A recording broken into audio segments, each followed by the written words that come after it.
semangat juang si Lukaku Dybala ini kalau mereka lagi fit tadi yang Reja bilang kan fit nih, Dybala nggak main tengah pekan atau gimana kan, jadi itu bisa jadi di terakhir kadang mereka bermain berdua aja. Iya itu benar sih. Main berdua skill aja. Berdua tuh. Dybala shoot depan garis penalti gol. Jadi karena itu gue udah sering omongin ketika Juventus main seperti itu dan menurut gue ya itu bisa Juventus bisa Scudetto buat gue jadi kemundurannya Italia buat gue pribadi pasti banyak Juventus ini juga yang nggak setuju ataupun tidak setuju dengan statement itu.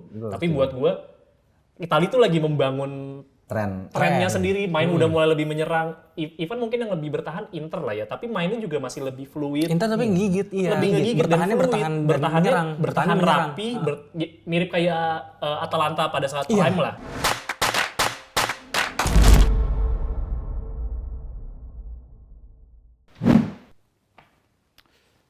Ada.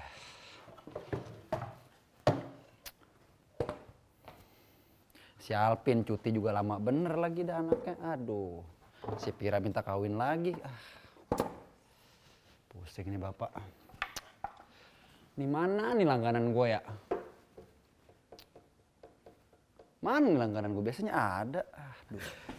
Assalamualaikum Bang. Waalaikumsalam. Nah, Ya ini dia Allah, langganan kosong gua. ini Bang, baru buka? Baru buka. Ya Habis kondangan Allah. kita ini, aduh. Sehat Bang? Ya. Nggak ada makanan bener ini. Ada, ntar saya ambilin, saya goreng lagi. Saya ini paling kopi ya Bang ya. Kopi, oke. Kopi. Gorengan enggak? Gorengan boleh Bang. Gorengan. Ini kawan-kawannya mana? Kawan-kawan satu resign katanya terakhir. resign. Satu lagi dipanggil Khairul Tanjung katanya. Oke. Udah kerjaan. Cuman satu lagi nih ada nih, kita tungguin nih. Mana ya kira-kira ya? Nggak, soalnya kemarin janjiannya hari ini. Oh, nah ini dia orangnya. Baru buka. Baru buka nih. Orang gimana mau sukses ya? Iya, Bukannya begitu, Bang. Ini coba dah tolong minggir dulu, saya bersihin dulu. Nah, gitu, gitu dong. dong. Ini masih ada abu rokok. Gue tanggung nih tadi bawa dari itu, dari Mana? Dari mana? Dari mana? Dari mana? Nah, gitu Apa dong. aja? Mau pesan apa? Gue kopi paling kopi. Kopi. Kopi yang tadi gue minum di air belakang. putih aja, air putih. Tolong lah. Air putih aja gue sama gorengan ya. Sama gorengan, Oke, biasa. Gorengan biasa. Siap. Kata lu ngajak temen? Iya, gue hari ini ngajak temen, tapi nggak tahu deh. Katanya mau join. Mau ngobrol juga katanya fans Juve. Katanya fans Juve? Fans Juve. Kan pas banget ini hari ini gini. Yang mau kita bahas kan ada lawan Juve juga. Ada yang suka Juve? Asli, ada. Kok bisa sih? Mau gue panggilin gak nih? Gue biasanya kalau tepuk tangan teman gue suka datang. Sumpah, bener. Coba. Dari atas tuh? Iya, katanya dari atas juga bisa datang. Wih, gokil. Gokil udah. Gokil. Batam sapa aja ya? udah langsung. Ih, gitu lagi warnanya orang. Ramuan Allegri nih ya. Gokil. Namanya Gentani. Gokil. Halo Bang. Halo Bang. Fans Juve katanya ya? Mas Juve. Sekiranya. Sekiranya. Oke, selamat datang teman-teman Pinball. Hari ini kita bakal bahas hal yang menarik ya. Setelah terakhir kan kita udah bahas Jonata 14. Benar. Sekarang kita pengen bahas tentang Jonata 15. Tadi opening belum nih, baru di slide-nya baru dibundurin. Oh, iya. Hello Tifosi. Nah, ntar dulu balikin dulu tolong dong. Nah, welcome back to Pinball, Ovini Football. Kita akan membahas tentang sepak bola dunia, spesifik Serie A, yang dimana Serie A aja. Kadang juga ada sih yang lain-lain juga ya. Nah, bahasan tadi kita udah ngomong ya, bahasan tentang Jonata 15. Tadi ada juga Bang Genta, ada juga inilah wasit kita yang bisa menengahi kalau lagi ada pertandingan-pertandingan yang hangat. Betul. Ini karena di Giornata 15 ini big match-nya itu antara Provercelli, enggak ya? Antara Napoli. Iya, Jesse Provercelli. Iya, Provercelli nih. 7. Antara Napoli melawan Juventus. Kebetulan hari ini Bang Bara nggak bisa hadir karena Lagi seleksi futsal. lagi seleksi. Beneran, Sumpah nggak beneran bohong. teman-teman Sumpah, ngomong saya- ini alasannya Bang Baras lagi seleksi futsal. Aldi ya biasalah, namanya kan petinggi Transkop ya, Iya. dipanggil sama Khairul Tanjung, jadi dia. ya udahlah kita pasti mengerti lah kalau misalkan. Ya gimana ya, masalahnya ring 1 yang Iya, nelfon kan. hari satu. Tapi sebelum kita bahas nih, jangan lupa buat subscribe. Karena alhamdulillah terakhir kita sudah menyentuh 1000 subscriber pada akhirnya ya kan. Terima kasih semua yang sudah subscribe. Terus juga terakhir kalau nggak salah viewer review Jornata 14 itu hampir 10.000. hampir 10.000 Kita ya, alhamdulillah. menunggu, tolong 10.000, tolong Iya, teman-teman biar ini- bisa aktifin AdSense ya. Makasih banget buat teman-teman yang udah subscribe, yang udah nonton, yang udah belum. Ini channel baru soalnya. Channel baru. Yang channel lama udah, cuman channel lama biar nggak terlalu. Terus jangan dipotong dulu Bang, tadi makasih dulu gue makasih. Yang udah komen juga, pokoknya ya ini nggak akan sebesar ini tanpa kalian lah. Nah gitu. Nah ini Gua nambahin sedikit ya Rangga ya. Ini ada Bang Genta di sini. Dia ini adalah admin dan penggiat sepak bola yang biasa mengerjakan di Info Azzurri. Spesifik bahas timnas Italia. Betul. Karena timnas Indonesia kurang ya maksudnya. Sorry maksudnya timnas. Banyak. Sorry. Udah banyak ya Bang ya? Ya, udah banyak yang bahas seputar timnas Indonesia. Tolong dong Rangga. Enggak maksudnya kurang banyak yang bahas Italia. Nah, itu. Thank you. Saya nyapu sendiri ngomong sendiri ya. Nyapu sendiri. Oke, sebelum kita bahas tentang Jonathan 15, mungkin kita lihat dulu kali ya Jonathan 14 sampai saat ini yang menyentuh di pole position masih Inter ya, masih Bapak Aldi ya sampai saat ini. Yang kedua disusul sama Juventus, mungkin di bawahnya ya. Perubahan yang paling signifikan itu terjadi di Napoli ya, bahwa Napoli turun ke posisi 5, Romanya yang naik. Karena kemarin kalah lawan Inter. Dan akan kalah lawan Juventus. Kok lu pesimis sih jadi fans? Belum Belum tentu gila. Ramon Allegri tuh nggak semuanya cocok, Bro. Iya, boleh. Mungkin kita mau bahas siapa dulu nih sebelum kita bahas Juventus Napoli? Kira-kira slide berikutnya yang slide berikutnya itu yang ditulis berarti masih galau. ini nih. Admin itu masih galau. masih. Admin slide berikutnya apa ya kira-kira ya? Apa ya kalau nggak Roma Fiorentina. Roma Fiorentina. Main HP. Asli main HP. Aduh, admin bener-bener. Slide berikutnya apa lagi deh? PN balik PN ya Allah. Oke, pertandingan pertama itu yang kita mau bahas Roma sama Fiorentina. Menurut lu gimana deh Kim? Gua bahasnya nanti aja di belakangan sebelum lu. Roma kemarin menang lawan Sassuolo yang kita udah sepakat ya bahwa Roma itu mainnya masih kagak ada juntrungannya. Ibaratnya kayak dia flight tapi nggak touchdown gitu kan. Apalagi di babak pertama kemarin lawan Sassuolo juga mainnya agak amburadul ya. Mungkin di babak kedua agak mendingan karena kartu merah. Karena kartu merah dan itu pergerakannya Dybala juga individual sih jadinya. Karena ketolong sama Dybala ex Palermo itu kan. Palermo. Terus juga maksudnya ada yang bikin menang itu juga gara-gara ada gol insya Allah yang jatuh dari langit. Ya, sebenarnya nggak crossing, dia nendang tapi nggak ngarah ke gawang, kena kaki pemain Sassuolo, lompat terbang jatuh. Konsili bingung. Konsili kayak aduh gimana ini. Nah, sementara Fiorentina dia itu menang meyakinkan kan 3-0 ya lawan Salernitana kan. Betul. Nah, itu kita udah tahu Fiorentina mainnya gimana. Membombardir, menekan di depan dan cukup klinis ya kemarin ya tim asuhan Vincenzo Italiano ini. Nah, kalau menurut gua kalau misalnya ngelihat dari head to head, ini kan bisa dibilang Roma lebih unggul ya. Roma itu menang 3, kalah 2. Iya, dari head to head. Dari head to head ya, dari 5 pertandingan terakhir. Jadi kalau dibilang berimbang, ini berimbang. Dan secara klasmen juga kan kita tahu emang Roma sama Fiorentina juga nggak jauh kan. Nggak jauh, betul. Dipisahkan sama Napoli yang jadi. Iya, dan beda poinnya juga cuma 1 sebenarnya. Jadi jurang Roma pemisah. 24, Fiorentina 23. Bener. Nah, kalau menurut gua, pertandingan yang akan dijalankan di Giornata 15 ini antara Roma lawan Fiorentina, ini akan berlangsung sengit sih di awal gitu. Mungkin di awal beneran di awal. Di 30 menit pertama gua rasa bakalan sengit. Permainan akan berubah kalau misalnya ada tim yang dapat gol. Menurut gue di 30 menit pertama itu nggak ada gol. Tapi mungkin di 38, menit 42, mungkin sebelum bahkan sampai half time mungkin nggak ada gol. Tapi gue rasa ini pertandingan yang nggak akan goalless sih. Jadi bakalan ada karena gol. 5 pertandingan terakhir juga nggak pernah ada. Bener, nggak pernah berhasil tanpa gol gitu ya di antara kedua tim ini. Nah tapi kalau Roma main di kandang, tapi menurut gue sih yang akan keluar sebagai pemenang, ini akan ada pemenang nih. Gue ngerasa ini hasilnya seri. Gue nggak tahu kenapa ngerasa Fiorentina yang bakal keluar sebagai pemenang. Karena Fiorentina kemarin lawan Salernitana menurut gue cukup menampilkan permainan yang solid ya. Nah tapi terus juga klinisnya juga dapat. Bonaventura juga mainnya lumayan lagi oke lah. Lagi oke gitu. Nah ini makanya ini nggak ada pertandingan di tengah pekan. Jadi gue rasa Dybala juga bakalan fit. Dybala bakal jadi faktor pembeda lagi, tapi mohon maaf kalau misalnya Mourinho masih mainin taktik yang sama kayak kemarin, yang nggak bisa dieksekusi sama pemain-pemain Roma dengan baik, menurut gue ini bakal jadi kemenangannya Fiorentina.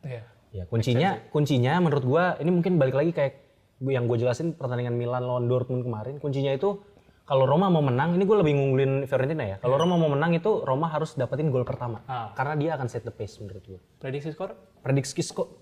Prediksi skor menurut gua kalau misalnya Roma bisa nyuri gol 2-1 untuk Roma, tapi kalau misalnya di akhir babak pertama itu 0-0, menurut gue akan jadi 2-0 untuk Fiorentina. Make sense. Tak, menurut lu gimana, Tak? Menurut gue sih 2 sama. 2 sama lah ya. Banyak gol. Ya, Banyak gol dan ya Roma kalau menurut gue bisa nggak kalah sih. Bisa nggak kalah karena dia tuh udah suka gol-gol menit akhir kan sekarang. Iya, benar sih Roma. Nah, semangat juang si Lukaku Dybala ini kalau mereka lagi fit tadi yang Reja bilang kan fit nih. Dybala nggak main tengah pekan atau gimana kan. Jadi itu bisa jadi di terakhir kadang mereka bermain berdua aja. Iya itu benar sih. Main berdua skill aja. Tek-tek berdua tuh. Dybala shoot depan garis penalti gol. Jadi tapi bisa kebobolan banget tuh jadi 2 sama kalau gue. Make sense. Menurut gue ini pertandingan antara tim dengan permainan bertahan dengan tim yang bermain nyerangnya nggak ada bertahannya. Jadi gue ini bakal jadi pertandingan yang gue anggap sih nggak bakal membosankan. Jadi menurut gue tapi tetap Roma menang sih 2-1. Karena belum ada sejarahnya Roma kalah lawan Fiorentina di kandang dalam 5 pertandingan terakhir. Jadi ya kemungkinan kemungkinan besar menang 2-1 lah di Roma. Gitu. Boleh next ya. Nah, Bapak Aldi gak ada lagi. Padahal kita mau ngecengin Inter ini hari ini.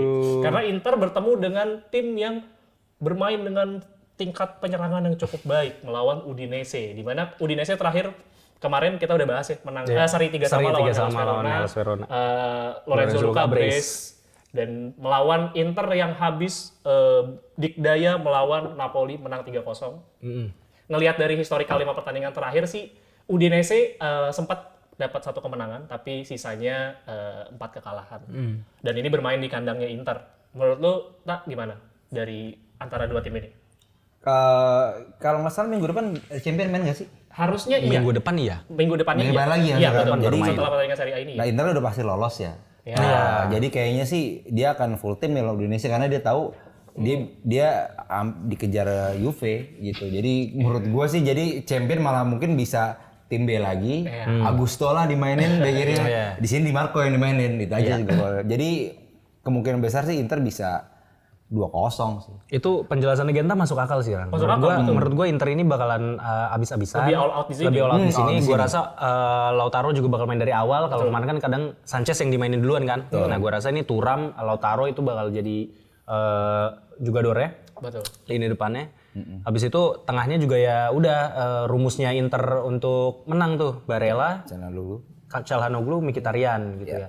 Nah ini paling De Vrij sih gue nggak tahu nih, mungkin De Vrij masih disimpan. Kalau emang kemarin kan sempat ditarik tuh yang lawan Napoli. Lawan Napoli kan ketarik gitu. Nah mungkin backnya bakalan si paling ACRB. Enggak, bisa gue rasa enggak. Gue rasa enggak dimainin. Pokoknya ya Di Marco, Dumfries enggak udah paten tuh. Kalau memang back krisis back feeling gue malah yang akan ditarik mundur si Di Marco jadi back tengah tapi di sebelah kiri. Iya di sebelah kiri. Karena si Augusto cukup oke sih untuk dijadiin starter juga sih. Nah paling perubahannya itu sih. Jadi prediksi gue bisa jadi Udinese paling bisa nyuri 1 gol doang. Oh iya pasti bisa golin sih. Iya bisa golin. 3-1 Lorenzo Luca ya 3-1. 3-1. Bisa. Ya 2-0 dia 3-1 ya. Gue justru berharap gue berpikir malah ini bakal ada 5 gol ke atas sih. Either 3-2 atau 3 sama, tapi kayaknya feeling gue Inter 3-2 lah. Gak mungkin kebobolan lebih banyak. Karena mesti diakui Udinese beberapa pertandingan terakhir mainnya bener-bener eksplosif banget, main ke depan banget. Kayaknya 2-3 pertandingan terakhir ini menang, golnya marginnya di atas 2 gol. Tapi Udinese itu tengahnya kalau nggak salah Samardzic. Si Samardzic itu juga emang bagus sih. Iya, dan lagi misi balas dendam kan. Iya, karena nggak jadi dibeli. Bener. Nah itu gue rasa dia emang punya pembuktian lah ya. Mau dia bagus tuh. Mau diberikan. Samar ntar. Ini bener. Yakin gue. Negaranya? Aduh. Samardzic tuh di Bosnia ya? Bukan. Dia main nggak di Euro? Harusnya main. Dia tuh kalau nggak salah Serbia atau Slovak. Iya Serbian gitu lah pokoknya negara-negara itu. Iya, tolong nanti dibetulin ya. Iya, maaf. Karena kalian yang bisa Google, kita belum bisa Google. Kami belum bisa googling. Lihat deh. Nah tapi gue rasa Udinese bisa nyuri gol aja. Karena Inter itu kalau misalnya lawannya terbuka kan kita tahu nih Inter lagi luar biasa banget musim ini kan. Kayak itu pasti jadi bakal dihabisin sih. Tapi Sassuolo juga main terbuka. Maksud gue tetap Udinese ini feeling gue bisa mengeksploit pertahanannya Inter, tapi bukan menang ya. Iya. Nah Udinese ini kalau misalnya mau nyerang terus lawan Inter tuh ibaratnya kayak lu berantem sama orang nih. kalau misalnya Inter tuh lu serang terus, walaupun lu nggak menang, tapi Inter tuh babak belur juga sebenarnya. Gitu. Dan jadi, Udinese itu di beberapa pertandingan terakhir permainan crossingnya sangat-sangat bagus. Nah, dan itu salah satu kelemahannya Inter menurut gua. Mainan bola crossing tuh Inter agak kesulitan. Iya sih beberapa kali emang kecolongannya dari situ. Ada berharap Lorenzo Lorenzo, dikit. Lorenzo Luka. Magically Lorenzo Luka, karena gue berharap dia di Euro nanti bisa bermain sebagai starter di timnas Italia. Tapi bakal kalah nggak menurut lu? kalah. Inter. Udinese pasti tetap kalah. Tetap Kemungkinan besar kalahnya lebih besar dibandingkan kemungkinan seri. Menang nggak mungkin. Tapi kalau untuk Udinese main bertahan, menurut lu? Menurut gua untuk di posisi sekarang ya, Udinese itu masih di posisi 16, butuh poin sebanyak-banyaknya. Menurut gua sebenarnya sih memang kalau Udinese yang tahun lalu dia pasti akan nyari poin 1 poin karena memang tipikal tim seri kan. Iya. Tapi kayaknya ngelihat posisinya sekarang Gaman sih lebih baik ngejar 3 poin sih. Ya mending all out aja gitu ya. Kalah 3-0 atau menang 3-2 gitu. Pilihannya gitu. Make sense. Feeling gue sih 3-2 lah. Gitu. Oke, next. Apalagi yang kita mau bahas? Apa minum dulu kali ya? Aus dulu bang, ini mana tadi gorengan kita belum datang, udah pesen. Maaf. Abang nih sibuk Mbak bisnis. Safira. Saya nggak kebagian Mbak Safira lagi kemarin. Ada Mbak Safira kemarin. Makasih yang putihnya ya. Padahal belum pesen ya? Belum, tapi kan tahu kita ada bertiga. Tadi kan udah Thank you banget ini ya. Iya. Tadi kan udah daripada Alvin sebenarnya. Ini udah mulai menggeser posisi ya. menggeser posisi Dan ya. ini gorengannya. Waduh, Jadi kebetulan terima tadi saya goreng kasih. cuma sisanya 4 gitu sisa ya. 4. Makasih ya Mas. Makasih. Siap. Nanti Mas mau pesan apa lagi kira-kira? Enggak udah nih, mau langsung makan. Apa? nanti inilah bayarnya belakangan ya. Oke, siap. Akhir bulan ya. Ya udah biasa. Januari 2025. Thank you. Itu akhir bulan di tahun depannya tetap lagi. Akhir bulan dong, nggak salah. Iya benar. Ini bawaannya enak Rang. Iya, di sini bawaannya justru kita sering nongkrong di sini karena bawaannya. Bawaan ini nggak tahu nih. Jadi Ada jampe-jampe. Di sini bang belinya bang. di sini. Jadi ini Ntar lagi gorengnya. on cam, ntar aja off cam itu kalau Jadi beli gorengnya beli aslinya. 2 hari sebelum aja, jadi minyaknya udah nyerap. Bang. Ntar off cam kalau itu mah. Ya, next kita bahas inilah tim yang terakhir abis kalah 3-0 lawan Torino, yaitu Atalanta. Jadi Atalanta akhirnya sesuai prediksi kemarin malah kalah ya. Jadi dia malah terjerembab jauh ke posisi 8 setelah kalah 3-0 dari Fiorentina. Unexpected sih menurut gue kalah dari Fiorentina kalah lawan dari Torino. Tapi menurut gue ya memang Atalanta sekarang masih belum bisa dibilang stabil lah. Iya, dan ini lawan Milan lagi. Menurut lo gimana tuh? Karena menurut gue berat sih ini. Tapi gue mau kasih kudos dulu ke Dufan Zapata kemarin main bagus ya. Yang di Torino kemarin. Karena balas dendam dong. Kan klub lama. Klub lama. Nah, ini Atalanta lawan Milan, Giroud udah bisa main. Ya kan akumulasi kartu merahnya udah selesai. Hukuman kartu merahnya udah selesai kan. Iya. Nah, gue rasa itu Giroud yang bakal ditaruh di depan sih sama Pioli. Tapi gue nggak berharap Giroud dipasang gitu, karena gue ngelihat walaupun Jovic ini lagi bapuk, tapi mainnya jadi lebih dinamis gitu. Nah, kemarin lawan Frosinone, gue ngelihatnya Jovic ini memang jadinya nggak jadi target man gitu, ngerti nggak sih? Iya. Jadinya pemain Milan itu lebih ngelebar mainnya. Nah itu yang sebenarnya gue harap bisa manfaatin itu lawan Atalanta dengan counter attack ya, karena Atalanta itu kan main formasi 3 kan. Nah itu kalau misalnya siapa tuh back tengah depannya Scalvini itu yang udah bisa naik ke depan, nah itu mungkin bisa dicuri dari situ. Cukup aja suruh lari aja itu yang kenceng. Iya sih. Nah kalau ngelihat dari head to headnya, Milan ini menang lebih banyak ya, 4 kali menang dan 1 kali seri gitu kan. Kalau dari head to head 5 pertandingan terakhir, dan emang kayak Milan tuh lawan Atalanta sih kayak hafalan gitu sih kalau gue ngeliatnya ya. Untuk bisa menangnya juga kadang lucu 2-1 gitu kan, kayak 3-2 gitu. Gue cukup pede Milan yang menang sih lawan Atalanta. Tapi memang gue ngelihat Atalanta itu kalau misalnya si Koop Meiners ini lagi bagus ya, gue suka si Koop Meiners atau si Ederson lagi bagus ya, itu paling pemain yang harus diwaspadain aja sih. Nah kalau misalnya Milan mainin dengan skema 4-2-3-1 kayak kemarin, gue sih lumayan pede Milan bisa menang dan bisa ngeredam tuh 2 pemain itu. Nah tapi kalau mainnya kayak 4-3-3, nah ini yang gue agak takut nih, karena kadang-kadang ibarat main FM Rang ya. Kalau lu main 4, kadang lu punya formasi ini kan. Kalau 4-2-3-1 lu bisa enak menang, kalau 4-3-3 kayak karena lebih gitu. balance. 3-3 tuh memang lebih nyerang. Nah, gue ngeliatnya itu. Nah, Atalanta tuh punya keunggulan di backnya dia tuh. Backnya dia itu cukup rapi tuh di belakang, transisinya bagus. Nah, paling itu aja sih. Tergantung gimana Pioli ngeplot pemain-pemainnya ini. Prediksi lu? Prediksi gue 3-1. Untuk Cukup ini ya, cukup agresif ya. 1-3 itu agresif ya. Bisa salah tapi gue cukup pede lah. Iya. Cukup Iya, pede. namanya prediksi kan bisa jadi salah, bisa jadi salah kan. Bisa jadi salah. Iya. Mainnya di Bergamo sih, cuman ya kalau ngelihat dari 5 pertandingan terakhir, oke lah, nggak ada masalah main di Bergamo. Deket juga soalnya sama Milan, masih satu provinsi mereka. Dari lu tak? Menurut lu gimana tak? Gue kalau ngelihat Atalanta yang sebelum-sebelumnya sih zaman Papu Gomez, zaman itu ya. Iya, zaman Gue itu masih yakin dia minimal seri dan gak bakal kalah. Malah bisa menang. Tapi kalau Atalanta musim ini ya kayak kemarin pas lawan Torino aja tuh, pertahanannya amburadul banget sih. Scalvini yang gue harapkan yang guns gitu kan, tapi lagi turun banget nih. Maksudnya mental harus balik lagi. Jadi walaupun mungkin dia main bagus, tapi kayaknya secara keseluruhan sih buat nahan Milan, gue masih rasa susah. Milan menangnya 2-1 sih, tapi nggak lebih dari itu kayaknya juga gitu. Atalanta di kanan juga kuat. Dia bisa inilah, walaupun Scamacca cedera panjang ya. Iya, cedera lagi akhirnya ya setelah lama. Di Catalania juga masih naik turun lah ya, bermainnya naik turun. Tapi buat gue ya spesifik ngomongin Scalvini, gue sih merasa entah kenapa Gasperini tuh agak terlalu mengeksploit posisinya Scalvini, karena kalau lu lihat secara taktikal, gue mungkin udah beberapa kali ngomong, 3 tapi di kanan. 3 di kanan dan dia tuh sering naik ke depan. Jadi pada saat menyerang dia jadi back 2, pada saat bertahan dia jadi back 5. Jadi seolah-olah pada saat menyerang kayak dua back doang. Nah, cuman problemnya Scalvini itu nggak pernah bisa main 90 menit dengan taktikal begini, karena benar-benar terlalu capek banget, dan sering pada akhirnya sebelum diganti posisi dia tuh paling sering dieksploit. Tapi memang mesti diakui pada saat menyerang Scalvini itu jadi kayak tambahan striker, karena kan buat bola atas bagus banget kan. Dan secara transisi, jadi dia tuh pada saat maju dia melakukan transisi perpindahan bola juga kan. Dan itu menurut gua itu tactical genius tapi sangat riskan. Dan Gasperini lo tau loh, tipikal pelatih zaman dulu keras kepala kan, gak mau diganggu.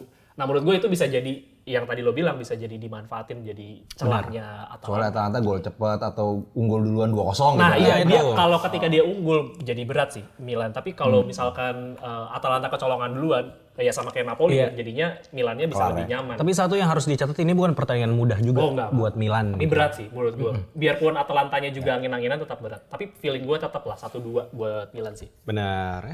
Gue 1-3 lah. Nah, masuk nih. Rang, sebelum kita bahas pertandingan big match ini, gue mau Bapak Genta ini coba memperkenalkan diri dulu. Sebagai fans Juve itu, lu suka Juve itu dari kapan gitu? Karena kan lu lebih fokus di orang taunya mungkin Info Azzurri nih gitu. Nah, ya nggak banyak yang tahu lu fans Juve nih. Di Info Azzurri kan ada yang fans Juve, adminnya ada yang fans Milan juga, kan yang lain. Nah, fans MU juga katanya. Ya, ada MU. Terlalu muter ya itu ya. Iya. Gue yang Juve nih kebetulan nih kan. Nah, kalau sama mirip-mirip kayak timnas Italia, gue suka Juve zaman Del Pipo awalnya. Sama zaman-zamannya itu dong. Zidane tengahnya. Zidane. Iya. Masih ada Inzaghi dong. Iya, Del Pipo. Oh, Del Pipo. Oh, sorry. Del Pipo. Iya, itu ikonik lah kalau buat gue sih gitu. Dia bisa jadi nggak fokus 98, nggak bawa Zola, nggak bawa itu karena Del Pipo gitu kan ke timnas itu zaman dari 98 sih. Striker aneh. Terus gue nambahin lagi dikit ya. Kita juga punya nih nanti bakal tayang juga football eksklusif. Nah itu bakal wawancara Genta. Tentang Info Azzurrinya. Nah nanti teman-teman spesifik makanya bahas Euro kan. Spesifik bahas Euro, subscribe dan nyalain lonceng ya buat kita ngedengerin obrolan kita. Menarik banget menurut gue. Obrolan kita tadi sama Genta itu lumayan panjang dan menarik banget. Dan ini pengetahuannya tentang Italia tuh gue dibandingkan saya mah apalah saya mah. Ini tapi beneran kalau untuk timnas Italia. Iya, timnas gua enggak terlalu. Lu menang Bang. Kalau untuk MU gue yang menang kayaknya. Kok gitu? Arsenal. Iya, spesifik Arsenal saya. Nah, Bradford, jadi gitu teman-teman. Terus ini gua serahkan ke Genta duluan karena kandangnya kan di Juventus nih. Juventus Arena apa? Namanya Juventus Stadium. Kayak Aldi ya kemarin kebolak-balik mulu. Juventus Stadium. Menurut lu gimana, Tak? Ngelihat potensi, harusnya sih buat gue Juventus lagi positif, trennya harusnya sih bisa menang sih.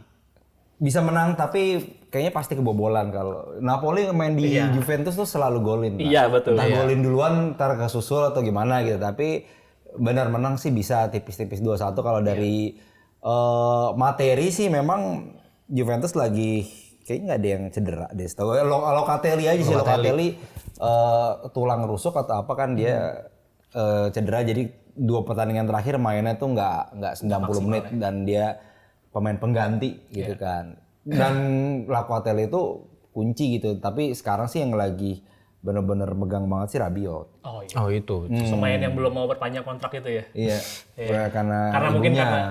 karena Allegri kali ini belum mau perpanjang. Karena desas-desusnya begitu ya. Tapi bakal 5-1 lagi nggak nih Bang? Soalnya musim lalu. Waduh, Teman saya ini, itu di semua sosmed di Iya, karena posting sama dia. karena itu satu-satunya kebanggaan salah satu fans Napoli dari puluhan tahun yang bisa menang 5-1 lawan Juve, itu satu-satunya. Scudetto kayaknya nggak dihitung, dia cuma 5-1 ini doang. 5-1 itu doang yang lu Ntar mungkin Rangga yang ini, kalau ini gue tapi nggak yakin sama si Mazzarri sih. Iya, betul. Itu aja sih. Iya, karena Spalletti bagus iya, emang. karena memang mesti diakui ya, di pada saat di handle Mazzarri itu nggak punya plan B sama sekali, karena dia hanya memakai planning taktikal yang dibawa dari eranya Spalletti. Betul. Jadi diimplementasiin tok nggak jalan, wes udah gitu. Jadi bener-bener once nggak jalan bubar jalan. Jadi dia belum punya strategi yang bisa dia pakai untuk mitigasi ketika taktikal utamanya nggak berjalan. Iya, benar. Ya Juve gue ininya sih mungkin bakal langsung all out dari awal, tapi ya itu kalau udah misalnya golin 1 pasti membosankan sih, Nah bertahan. itu sih, itu yang saya Semua Juventus ini juga ngomel lah soal itu. Karena itu gue udah sering omongin, ketika Juventus main seperti itu, dan menurut gue ya, itu Juventus bisa Scudetto, buat gue jadi kemundurannya Itali, buat gue pribadi. Pasti banyak Juventus ini juga yang nggak setuju ataupun tidak setuju dengan statement itu. Tapi buat gue, Itali tuh lagi membangun trennya sendiri, main udah mulai lebih menyerang. Even mungkin yang lebih bertahan Inter lah ya, tapi mainnya juga masih lebih fluid. Inter tapi gigit, iya. Lebih ngegigit, Bertahannya bertahan bertahan rapi, mirip kayak Atalanta pada saat prime lah. Iya. Tapi bermain lebih bagus. Tapi kalaupun itu nggak berjalan, Juventus juara, menurut gue sih sangat takut jadinya era kemunduran Italia, karena ngelihat Juventus gitu aja bisa jalan kok, ya udah gue pakai taktikalnya begitu aja. Itu make sense sih. Tapi lo setuju nggak kalau Juventus ini juga punya kekuatan unik nih. Jadi siapapun tim yang ngelawan Juve itu bakal mainnya kebawa sama permainannya Juve. Jadi bego gitu tanda kutip. Iya kan, Allegri kan ya itu negatif football itu. Sebenarnya Allegri juga nggak ngerti kenapa dia di 2 musim terakhir ini seperti itu, karena kalau Allegri zaman bawa Juve ke final champion itu 1 match dia bisa 3 formasi, saking atraktifnya gitu ya. Tapi feeling gue itu bukan karena Conte. Ya ada, kalau yang 2017 tuh udah Allegri lah. Kalau yang 2000 yang zaman Higuain gitu-gitu ya. Cuman tapi ke materi pemainnya emang luar biasa. Itu dia materinya ada juga. Pogba lagi prime-nya. Ya itu yang kalau pas 2017 kan Pjanicnya lagi gila gitu misalnya, karena nah kalau yang sekarang sih mungkin Allegri lihat skuadnya juga sih. Iya sih, mungkin karena skuadnya lah ya. Jadi kalau kebobolan dulu, gue yakin Juve mainnya bagus. Iya betul. Karena dia ngejar ya. Iya, dia akan ngejar sih. Make sense sih. Menurut lu berapa? 2-1? Kalau menang 2-1, kalau mungkin seri juga sih. Mungkin seri. Mungkin seri. Seri satu sama lah ya. Sama. Mungkin lebih. Kayaknya itu nggak akan. Juve nggak bisa sih, kalaupun Nggak akan 3 ya, golnya nggak akan 3 ya satu tim. Sejelek-jeleknya Napoli dia nggak akan bisa 5-1. Itu udah cerita lama lah. Udah nggak bakal bisa diungkit. Nggak mungkin. Udah berat sih. Make sense itu. Menurut lu, Kim? Menurut gua ngebayangin jalannya pertandingannya tuh bakal bosen sih di 30 menit pertama ya. Bisa gitu. Karena semuanya ngeraba. Karena semuanya main hati-hati Napoli nih, lebih antara Napoli hati-hati. Juventus pasti akan lebih gradul. Juventus hati-hati gitu ya. Kalau gue ngeliat nubuat yang gue lihat sih kayak pasti di 30 menit pertama tuh Juve bakalan kayak mainnya direct ball aja, manfaatin kecepatannya. Tergantung nih yang dimainin siapa. Kalau misalnya main Moiskin yang bakal dieksploit untuk dorong bola ke depan. Tapi kalau misalnya golin sih gue mati, ini udah aktif Instagram lah. Tapi kalau masa golinnya lawan Napoli tega banget. Tapi kalau Vlahovic yang main itu gue rasa bakalan sayapnya Juve tuh, antara si Chiesa atau McKennie. Tapi kayaknya McKennie nggak bakal bisa deh, karena gelandangnya lagi banyak yang cedera. Jadi si ini Cambiaso kalau nggak si kiri. Yang kanannya tuh si Kostic ke kiri, Cambiasonya kanan, sorry ya. Ya paling kayak gitu sih kalau gue lihat. Nah, kalau misalnya nanti ada gol duluan, gue berharap Napoli yang golin duluan dan Osimhen main dari awal. Ini bakal ngerepotin sih, gue berharap. Main di awal dia. Masih recovery soalnya. Nah, itu tuh. Jadi gue ngelihatnya kayak gitu. Nah, kalau misalnya di akhir pertandingan, gue ngelihatnya itu ya ini sih Juventus yang bakal menang gitu. Tapi tipis 2-1 Rang. Make sense. Karena di kandang Juve juga mungkin punya dendam sama Napoli karena tahun lalu kan back to back ya. Iya, back to back benar. Itu dari itu kayaknya pertama kalinya Napoli back to back. Iya, jadi gua rasa ya bakal Setelah promosi ya. dan Juventus tuh punya set piece yang bagus loh. Oh iya. Itu gua Dan Napoli lagi set piece agak penerima gol dari set piece-nya cukup banyak. iya benar itu. Si Gakpo yang dimain di kandang Juve tuh situasinya tuh Juve yang udah lagi kena genjang-ganjing hukuman poin itu kan ya? Iya. Gonjang itu masih jauh sebulan 2 bulan. Kalau dilihat tanggalnya masih April. Enggak yang 5-1 apa yang Enggak, yang 1-0. Yang 1-0 Kalau ada. 5-1 itu justru jauh setelah itu kena kan abis 8 kali beruntun itu beruntun kan. menang, justru lagi momen bangkit. Kalau yang itu masih April seingat gue. Jadi masih belum ada yang, karena seingat gue pas kalah lawan Empoli baru digetok. Oh iya. Iya, Empoli itu bener udah Giornata 35, 36, ini tuh masih 30-an awal seingat gue. Dibalikin lagi kan dia kan dikurangin, dikembaliin, Dan ini juga dikurangin lagi. golnya juga menit-menit akhir seingat gue, si Raspadori seingat gue. Iya. Dari ke mulut corner gitu kalau nggak salah sih. Iya. Bukan. Pokoknya dia Dari sayap dari gitu kan. sayap pokoknya. Ini gue lagi di kampung, gue inget banget. Lagi pulang kampung gue. Dan ini pemain pengganti kan? Main pengganti, Raspadori pengganti, betul. Emang Napoli gila sih waktu itu. Iya, musim lalu ya udah Spalletti, cerita beda lah. kan Tapi kayak Scudetto. menurut lo 2-1 lah ya. Menurut gue 2-1 Juve. Ini sorry banget nih. Tapi Enggak, karena kalau lo tanya gue juga akan bilang lagi 2-1. Gue juga akan bilang 2-1. Biarpun kalau lihat dari head to head, Napoli itu menang 3 kali, seri sekali, kalah sekali. Jadi tapi kan udah lewat lah ya. masa itu udah berubah. Karena di 5 pertandingan terakhir berarti ini adalah fasenya masih di Spalletti sama si Gattuso. Jadi ini udah era lama. Menurut gue historical head to head udah jadi nggak kepake dan main di Juventus juga. Buat gue sih kemenangan 2-1 buat Juventus karena gue lihat trennya Juventus juga lagi sangat-sangat baik juga. Sementara di sisi lain Napoli lagi nggak jelas dan feeling gue juga bakal ngelakuin rotasi karena di minggu depannya harus harus mati-matian menang untuk lolos di UCL. Jadi menurut gue kayaknya lebih baik dia kehilangan poin di Juventus, at least nggak malu-maluin lah, nggak lebih dari kayak 3-0 lawan Braga ya lawannya. Braga.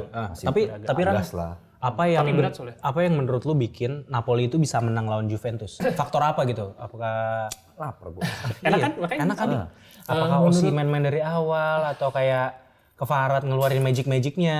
Menurut lu faktor apa yang bisa gue cuma berubah? Gue cuma bisa bilang keajaiban karena ngomongin secara strategical, taktikal semuanya udah berjalan lebih fluid, tapi ya keberuntungan nggak pernah berpihak di sisi Napoli aja. Either Meret ngelakuin kesalahan, Poli ngelakuin kesalahan. Itu Meret tuh Apa ya? Nggak tahu dia, gue suruh ngapain dah, ntar gue ajak ngobrol. jampe begini. Iya bener. Disantet. Dan dia itu yang jadi problem adalah dia nggak punya kepemimpinan di lini belakang. Itu Beda sih, kayak bener dulu gue di Napoli tuh punya Pepe Reina. Dia tuh berani kalau pemain di lini belakang ngelakuin kesalahan dia berani ngomel. Dia tuh kayak pemain ngelakuin kesalahan kayak lemes banget anjir, kayak orang belum makan dari pagi. Bukannya ngomelin atau ngingetin Iya, gitu. karena mungkin dia juga ngerasa masih pemain junior. Padahal udah umur 25, pemain Dia juara Euro loh. juara Euro, pemain yang sudah cukup lama bermain di Napoli juga, tapi kayaknya dia nggak berani eksplosif gitu, nggak berani komunikasinya tuh, nggak berani bener-bener galak gitu. Bener-bener itu sih, iya gue baru sadar tuh Lemes. lu ngomong. Dan Dia itu punya udah saingan dari sekarang. Dulu kan ada Ospina. ada Ospina cabut, nggak ada. Sekarang Golini. Golini. Orang Golini juga bagus. Golini setiap main bagus. Makanya lagi orang pada di fans Napoli di sana pada berharap Golini jadi starter lagi. Mungkin itu bisa jadi faktor X-nya ya. Itu menurut gue.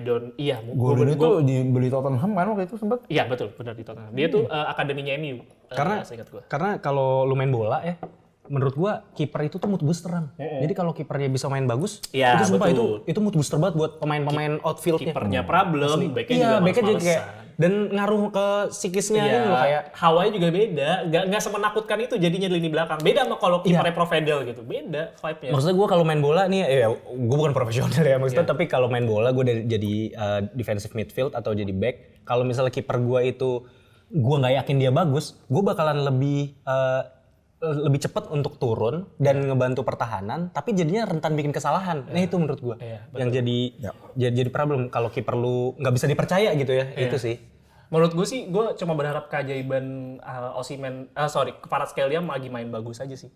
semua lagi on form itu pasti bisa menang. Karena secara taktikal nggak ada perubahan yang faktor X signifikan. itu sih menurut gua. Lawan Madrid kalau bukan kesalahan Meret juga masih bisa ngejar 3-3 atau 3-2. Iya. Jadi ya sudah lah. Napoli tuh nggak punya masalah di penyerangan sebenarnya. Nggak ada. Iya, secara taktikal juga masih oke-oke aja sih. Jadi ya itulah buat gue mungkin mirip-mirip ya 2-1 semua. Dan gue juga sama kok, gue pegang Juventus yang menang 2-1. ya fair-fairan aja. Ini mah mainan logis aja bener, gitu. Kemarin juga kalau gue datang lawan Inter, gue pasti akan bilang Inter yang pasti menang.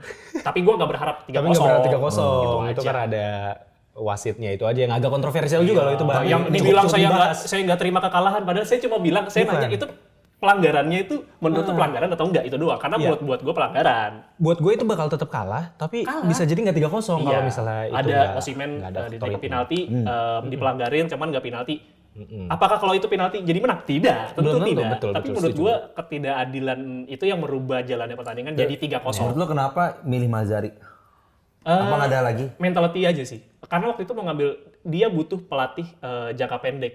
Sementara yang baru available yang mau jangka pendek cuma Mazzarri. Karena Mazzarri kan yang punya cicilan paling banyak kayaknya dia. Kayaknya. Jadi yang mau kerja bentar tapi dapat duit kayaknya dia doang. Karena Igor Tudor nggak mau, dia maunya 2 musim. Segabut itu soalnya Mazzarri. Ya, teori konspirasinya menurut gue mau ngambil Conte. Karena Mazzarri kan taktikalnya 3 back juga. Ini aja teori konspirasi. Udah gitu doang. Oke, begitu buat tifosi dari pembahasan kita tadi. Kira-kira ada yang setuju kah? Ada yang tidak setuju?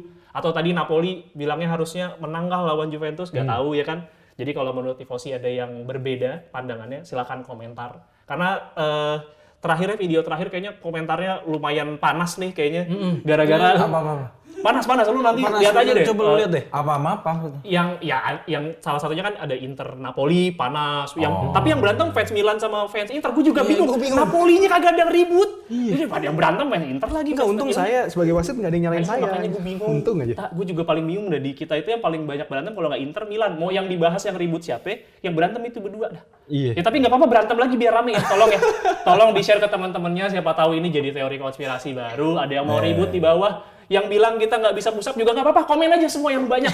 Kita terima dengan baik hati, dengan lapang dada, tenang.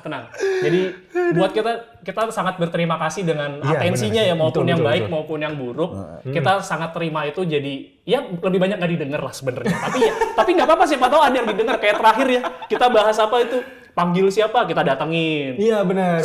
Semua yang dikomenin yang menurut kita make sense pasti kita bakal lakuin. Dan abang yang nyuruh kita biar badan agak itu pasti buat saya spesifik. Bukan buat bapak, pasti buat saya. Kalau saya sih lebih ke motivasi ya, biar benar juga sih ya, biar masih muda. Saya emang nggak apa-apa kurus, yang penting kan udah sempat ketemu kurus di sana.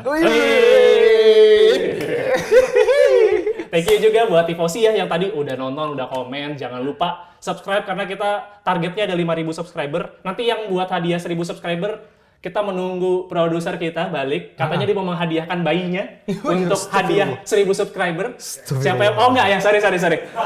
Nah pokoknya hadiahnya nanti dicek lah. Nanti di beberapa episode berikutnya lah ya. Jangan lupa subscribe juga sama nyalain lonceng. Karena kita udah mulai sering upload juga. Jadi konten kita makin banyak. Jadi kita berharap sebanyak-banyaknya supaya bisa kita aktifin AdSense, tolong. Gas. Biar bisa ngundang teman-teman yang di request ya. Bener. Kita udah banyak banget ini list-list. Kayak terakhir Erick Thohir juga kita udah sempat Raja Nenggolan siap ya? Raja Nenggolan siap, tapi masalahnya gajinya mahal, kami tidak kuat. Jangan lupa juga buat follow Instagram dan TikTok di pinsport.com untuk berita olahraga terupdate. Karena berita-beritanya itu bener-bener di crafting. Itu editor kita nggak tidur. Kita memang udah sediain obat-obatan demi dia biar bisa crafting konten setiap hari. Halo BNN. Bukan obat-obatan itu, Mas. Maksudnya obat puyeng. Maksudnya kalau sakit jadi langsung minum obat vitamin. Bukan obat itu, Mas. Tolong, saya nyapu terus ini. Tolong ya, tolong. Jadi itu saja. Thank you, saya Rangga. See you in another episode. Bye-bye. Grazie.